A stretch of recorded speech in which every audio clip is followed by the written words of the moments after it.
going down for real.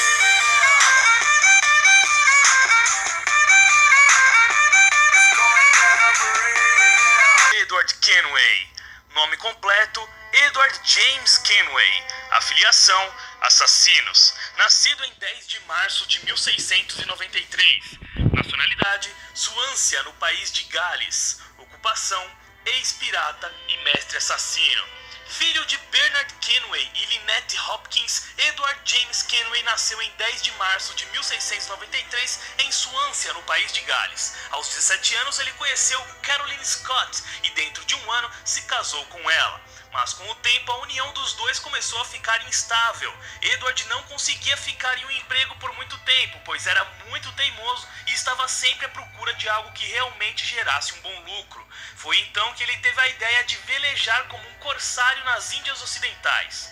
Caroline achava isso muito perigoso, mas segundo Edward, era a única maneira de ficar rico e ter uma vida digna.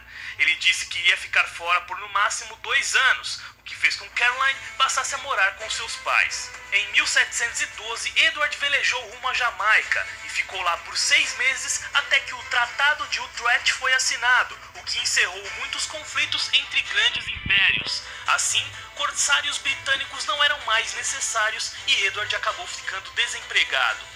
Então, ao redor de 1715, no auge da Era de Ouro da pirataria, Edward decidiu se tornar um pirata e começou sua carreira como tal, velejando a bordo de uma escuna.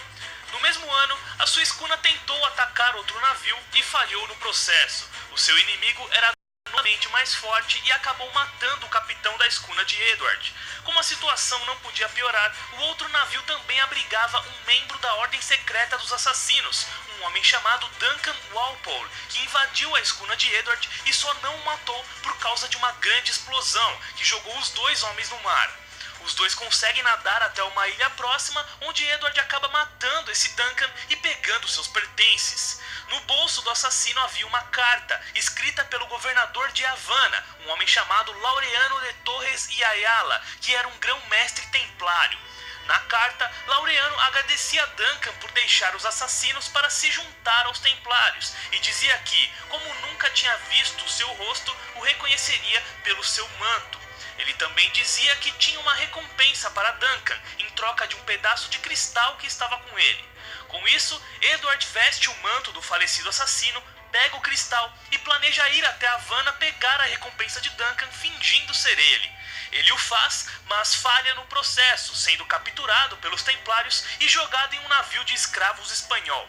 Junto de outros tripulantes, Edward executa uma rebelião e toma uns desses navios para si, se autoproclamando capitão do mesmo e fazendo dos prisioneiros a sua própria tripulação.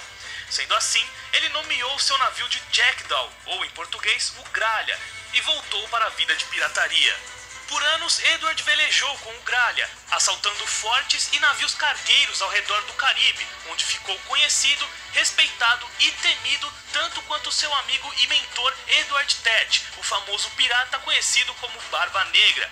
Foi ele quem ensinou a arte da luta com espadas para Edward quando este ainda era um corsário.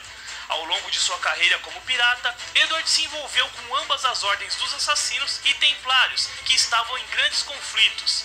Ambas as ordens buscavam a localização secreta de um certo observatório, um local sagrado e antigo que era capaz de controlar a vida das pessoas. Esses conflitos também influenciaram na vida dos piratas, pois os templários faziam acordos com alguns e caçavam e executavam outros. Foi assim que Edward começou a ver a queda de seus amigos e a se sentir obrigado a se juntar aos assassinos caso quisesse sobreviver e parar com a onda de execuções dos templários aos piratas. Porém, após ajudar os assassinos e vencer esses templários, Edward percebeu que poderia ser alguém melhor, ajudando boas causas assim como o mundo inteiro.